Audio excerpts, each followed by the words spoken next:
So we're a third of the way through the Wiki Loves Pride competition, and if you've kept up with me, you'd know that I made the smart decision to actually start competing a couple days ago, which means that I now have one article to my name under the competition. In the 10 days that this has been going, it seems like the top contender has already made 20 articles. So, by my math, if I want to catch up, I'm going to have to start writing 3 articles a day. And considering this is something I've never remotely done, I'm going to have to really strategize about how to do that. So if I were really serious about winning, I think I need some good lists of topics that could be articles but aren't yet.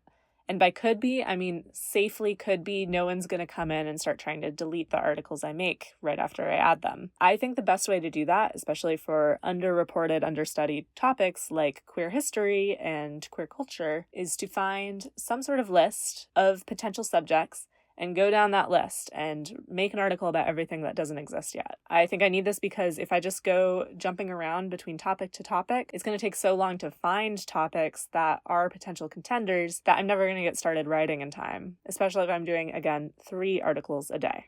So there's a couple recommended lists, and there are actually a lot of overview topics where you could just plug in, do you want to write something on queer rights or queer history, queer culture? And there's already a lot of templated articles out there for certain parts of the world, but so many parts of the world are missing, I could make more. And the organizers suggest I could do this. But I think this is a tough place to start for me, just because I'm not an expert and I have no idea how I would summarize this in a short amount of words, even if it's not supposed to be perfect, when there's so much to cover and there's so many potential ways to go about something. I think I would rather find a smaller, more concise topic like a work of literature or a person, and this is a little bit more manageable for me. So in the past, I've used that strategy. I've looked at literary awards, and you can find a list of winners and see exactly which ones have been linked and not linked in the encyclopedia and just go from there. And I don't only believe in representing award winners in the encyclopedia, but it's actually a good strategy for getting around Wikipedia rules like notability, which say that you need to have enough other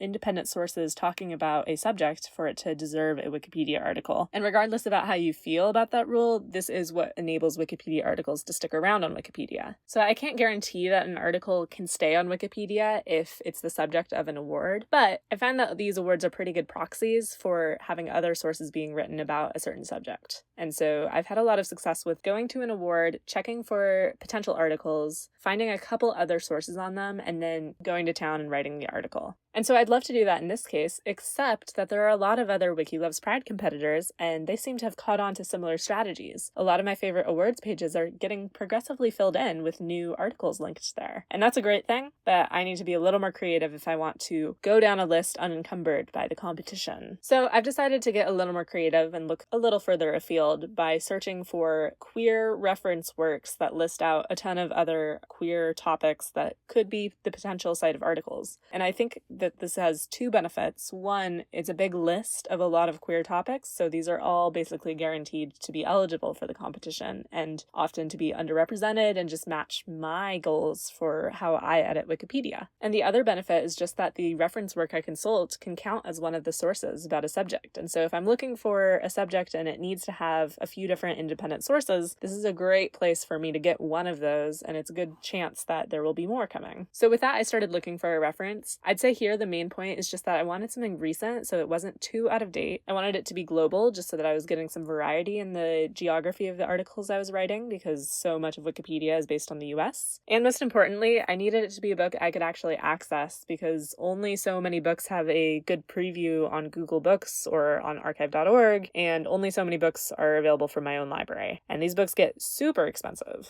So luckily I found some academic works which were talking back and forth about their recommended encyclopedias for learning about different queer subjects. And because they were pretty candidly sharing their point of view on what was out of date and what was a good reference, it led me eventually to a very modern encyclopedia made in 2019 that had a really wide coverage of different subjects.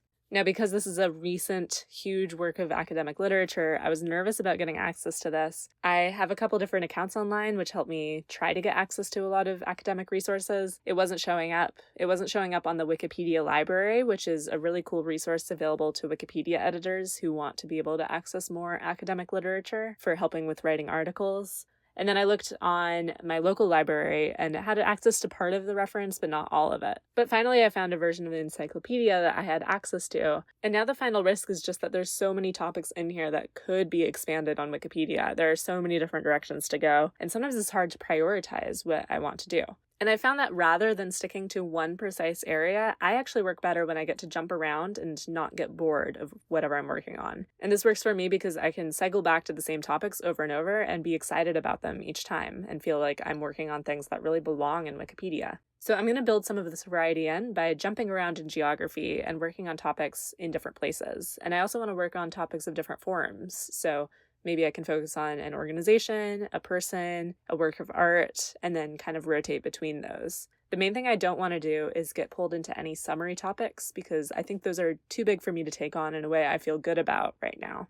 So that's my basic strategy. I think the main risk to this is just that I'm learning about all of these different snippets of queer culture and history right now. And because they touch on so many different areas, it's so easy to fall down into a rabbit hole and learn about someone really inspiring or a really cool fact about a place. And immediately you want to work on that area rather than the queer subject that gets me points for this competition. And I think I'm mostly okay with that because, again, I'm not competing for the illustrious first place or even third place. I'm just trying to get more articles out there. But I would like to end up with a few articles on the subject. And at this rate, I'm still getting more sidetracked than I am focused. So for me, I think the biggest challenge will just be keeping it novel enough to keep me entertained while keeping on track enough to actually get some articles out there for this competition. I'm kind of amazed at the people who are putting out 2 articles a day, especially on a lot of the same subjects. Couldn't be me, and I'm curious if you've ever done something like this or what your potential strategies would be for earning points in this thing. The cool thing about this competition is that it's very low barrier to entry. You literally just make an account and sign up. And you don't need any expertise on the topics. You just need to be able to add to articles or create articles on queer subjects. So if you're getting involved, I would love to hear about what you decide to write about and why. And in the meantime, I'm going to get back to the competition that I was supposed to be doing all along. I've been having so much fun reading through this encyclopedia, and on the 3rd article, I already found a really good book that should be on Wikipedia. And the author is, but the book does not have an article. So I've been doing some digging to find some reviews and perspectives on this work, and I'll be back next time with a little summary of how I made that article. So thanks, and happy editing.